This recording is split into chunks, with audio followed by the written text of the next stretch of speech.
이번에 모실 분이 아마 이걸 확인해 드릴 텐데, 정관 목사님과 약 3주간 미주 전 지역을 돌아다니면서 진짜 예수 복음이었던 건지, 또 정관 목사님이 어떤 사람인지를 직접 목회자로서 평가하고 그분의 얘기를 직접 전달했던 분입니다. 여러분이 잘 아시는 장경덕 목사님을 모시겠습니다.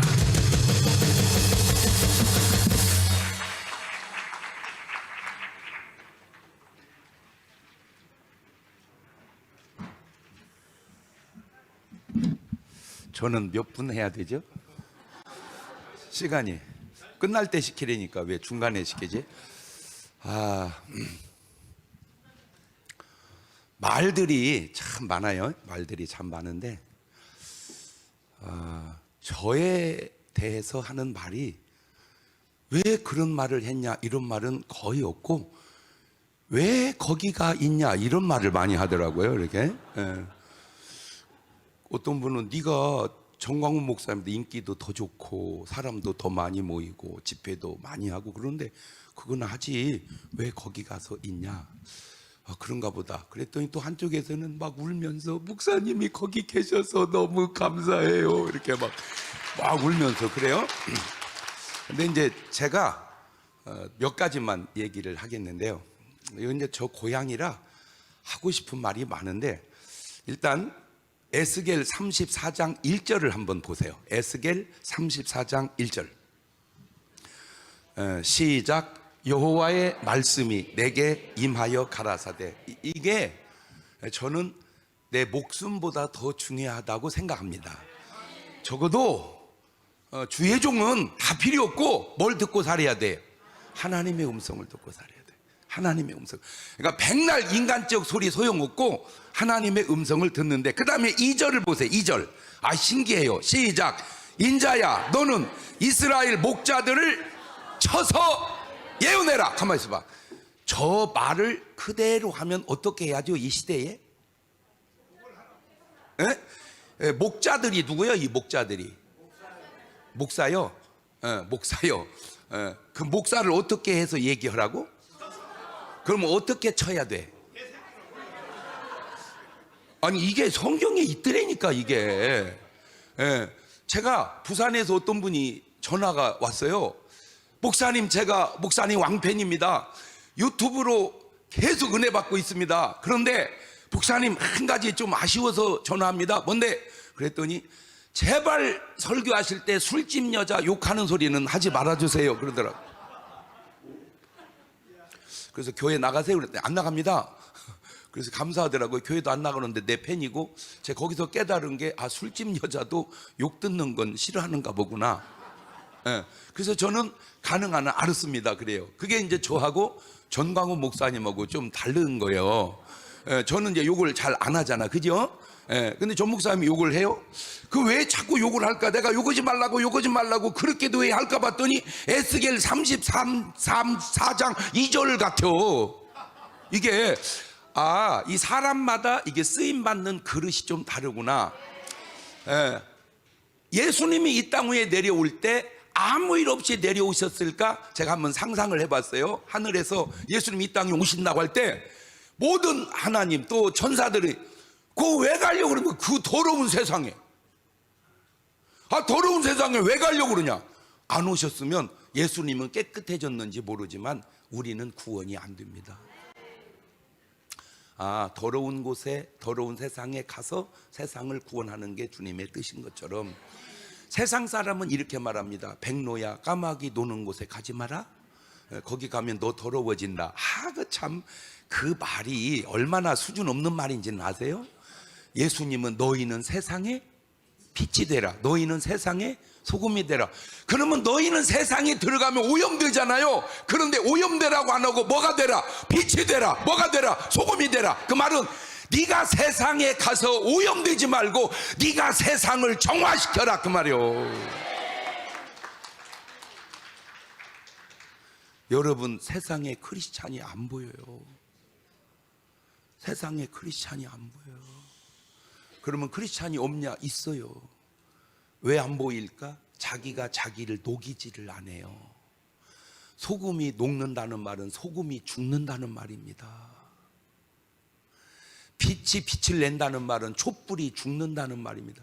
나를 태워서 나를 죽여서 마취를 내고 나를 태워서 나를 죽여서 빛을 내는 거예요. 그런데 이 쳐서 예언하는 목자들은 자기를 녹이는가 묻고 싶어서 그래요. 내가 나를 녹이고 있는가, 내가 나를 죽이고 있는가. 아, 그렇구나. 그래서 제가 이게 두 가지로 이렇게 보는데, 한국 교회를 제가 아무리 긍정적으로 생각을 해보려고 해도 한국 교회는 갈수록 침체되어 간다. 아무리 내가 긍정적으로 생각하려고 해도, 그러면 이걸 어떻게 회복을 시킬까? 딱 한 가지 방법밖에 없습니다. 성령의 역사입니다. 근데 전 목사님이 내건 타이틀이 성령의 나타남이에요. 타이틀 그 자체가 그렇게 설교해봐요? 성령의 나타남 그렇게 설교해보냐고.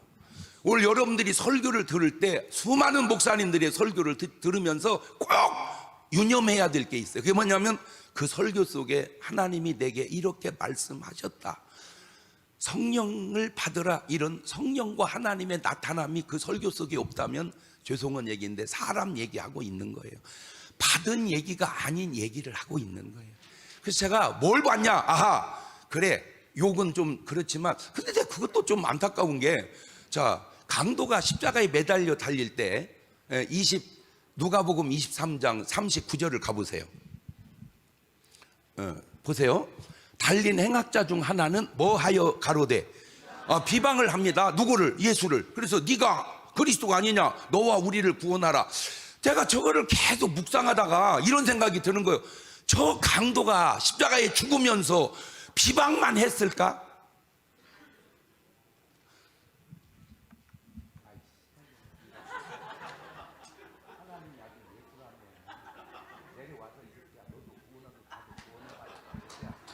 이랬을까? 자, 한번 손 들어보세요. 여러분의 의견으로. 비방했을 것 같다, 욕했을 것 같다. 둘 중에 한번 손 들어보세요. 비방했을 것 같다, 욕했을 것 같다. 뭐냐다뇨 이게. 요나가 뱀이창에서 잘 때, 요나가 뱀이창에서 잘 때 선장이 요나한테 하는 말이 자는 자요 어찌미뇨, 자는 자요 어찌미뇨. 과연 그랬을까? 여기 있잖아요. 띄워봐요. 자는 자요 어찌미뇨. 예나 지금이나 배 타시는 분이 저 때문에 쫄딱 망해갖고, 저 때문에 쫄딱 망해갖고 저러는데 과연 말을 자는 자요 어찌미뇨 이랬을까? 내가 아무리 묵상을 해봐도 그 선장이 이랬을 것 같아.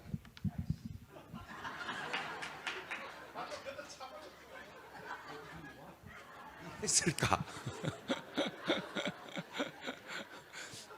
우리가 그냥 듣기 좋은 말도 맞지만 저런 말을 듣고 우리 삶의 변화가 되어지는 것도 중요하지 않을까. 그러니까 뭔가 요한도 그렇잖아요. 요한도. 근데 지금 굉장히 중요한 게 지금 몇 가지 있는데, 첫째가 원래 요한이요, 세례 요한, 침례 요한이 부흥회를 어디서 해야 돼요? 성전에서 해야 돼요. 회당에서 해야 되고. 그런데 광야에서 해요. 왜? 안 불러 요한을. 강사로 안 불러. 왜? 말이 세. 이 독사 이 새끼들아. 그러니까 안 불러. 좋은 얘기를 안 하고 뒤딱 가니까 안 부르는 거예요. 그러면 예수님이 이 땅에 오시면 우리 교회는 부흥사로 부를까? 꼭 여러분 목사님한테 한번 물어보세요. 사적으로 식사 대접 한번 하시고, 목사님, 예수님이 우리 교회에 오시면 예수님을 강사로 부르실 거예요? 물어보세요. 그럼 모셔야죠. 그러면 좋은 목사님입니다. 근데 안 모실 것 같아요. 왜냐하면 예수님도 이미 독사의 자식들아 그렇게 설교를 하시더라. 우리가 잘 살면 칭찬하셔요. 근데 우리가 못 살면 책망하세요. 문제가 잘못 살면서도 책망을 들으려고를 안 하더라는 거죠. 그러면 다구만 두고 지금 이 시대에 예수님은 안 오시죠. 예수님 오면 재림이니까 제자들을 보내고 사람을 보내고 사도를 보내고 계속 보냈어요. 그러면 지금 이 시대에 주님이 보낸 사자가 있다면 그게 누굴까? 그게 누굴까? 과연 이 시대에 하나님이 쓰시는 사람은 과연 누굴까? 그러면 그 사람은 우리는 모시는 교회요, 모시는 목사요, 모시는 성도인가? 잘 들으세요. 주님이 오셔도 안 모시는 교회가 예수님 당시 때도 있었는데, 그게 제사장님들 교회, 장로님들 교회, 서기관, 바리새인, 율법사, 사두개인, 서기관 이런 분들 교회는 안 부르고 예수님을 강사로 쓰시는 교회를 봤더니 세리교회, 창녀교회, 이런 교회들만 예수님을 강사로 부르신 것은 아닌지. 저는 왜 제가 이런 일을 하고 그러냐, 저는 내 내면은 딴 뜻 없어요. 나는 민족 복음 하는 게 내 사명이고, 또 하나 감추어진 사명이 있는데, 그게 뭐냐면 우리 고향이 잘 되는 겁니다. 그런데 우리 고향이 잘 되는 길은 제가 볼 때는 한 길밖에 없어요. 새만금이 잘 돼야 됩니다. 이 새만금이 잘 돼야 되는데, 아무리 들여다봐도 이대로 가서는 새만금이 잘 될 것 같지가 않아요. 저는 이 수십 년을 여기서 살았고, 제가 어렸을 때 인구가 기억나는 게 450만, 전라도민이 450만 그러더니 지금은 180만도 안 되는 걸로 알고 있어요. 다 떠납니다. 왜 그런 줄 아세요? 가난하기 때문입니다. 돈이 없으니까 다 떠나는 거예요. 이거를 잘 살게 하는 방법은 간단합니다. 제가 안타까운 게 복음이 가는 나라가 잘 살아요. 전 세계 234개 나라 중에 선지국 30개 뽑아보니까 28나라가 예수 믿는 나라야. 그러면 복음이 솔직히 경상도보다 전라도가 훨씬 많이 들어왔어요. 이쪽은 34%예요 크리스찬 확률이. 경상도는 10%도 안 되는 데가 많아요. 그러니까 경상도 살면 천당 갈 확률이 전라도 사는 것보다 몇 배가 어렵습니다. 그거는 알고 사셔야 됩니다. 문제는, 그런데 왜 복음은 들어왔는데 경제는 어렵고 왜 못 살까? 이게 하나님의 순리로 가야 되는데 정치적 어떤 영향력이 작용한 것 같아요. 난 진짜인지 모르는데 내가 들은 말로 전라도 못 사는 데는 경상도 잘 사는 데보다 6배가 못 산다고 그러더라고요. 자, 수십 년 동안을 우리는 야당을 했고 계속 그렇게 부르짖어서 지금도 하고 있는데 그 결과가 이게 뭔가? 그래서 저 개인적으로는 차라리 그냥 야당하지 말고 다 들어가자, 여당으로. 그래서 나라를 균형 발전하게 하는 게 더 낫지 않을까, 제 개인적인 생각이에요. 그래서 우리도 좀 잘 살게, 야당에서 잘 살게 아무리 노력하려고 해도 이게 잘 되는가? 차라리 여당 안에 들어가서 같은 여당이니까 우리도 좀 잘 살게 합시다, 이게 더 나을까? 이게 지금 제가 헷갈리는 거예요, 이게. 그래서 딴 뜻 없다, 우리도 좀 잘 살게 해줘라. 아산은 행편없는 도시였습니다. 천안은 좋은 도시였습니다. 그런데 아산에 삼성이 들어왔습니다. 갑자기 아산이 뜨기 시작하는데 천안에서 아산을 욕심내가지고 합하자, 아산과 천안을 합하자 그랬어요. 그러니까 아산에서 현수막을 딱 붙였어요. 지는 천안, 뜨는 아산, 합할 이유가 없다. 언제부턴가 아산이 굉장히 좋아졌어요. 그런데 우리 고향은 뭐가 있죠? 새만금은 그냥 막아놓은 땅이요.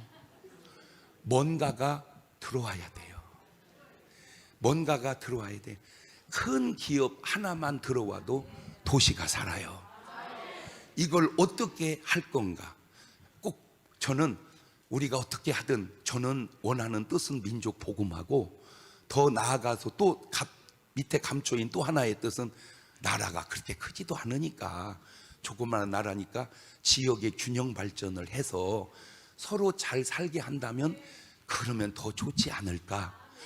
그 일을 위해서 어떻게 해야 할까 기도하는 가운데, 제가 밖에서만 계속 하는 것보다 이 안에 들어와서 하는 것이 하나님의 어떤 인도함 같아서 요걸 좀 얻어먹더라도 들어와서 지금 부흥하는 그 부흥이, 저 지금도요 막 지금 용인에 부흥이 갔다가 또 대전에 내려가서 새벽 예배하고 또 부흥이 갔다가 또 오늘은 또 어디 천안 갔다가 막 내일은 또 어디 수원 갔다가 막 계속 다니다가도 시간 내서 여기 왔어요 지금.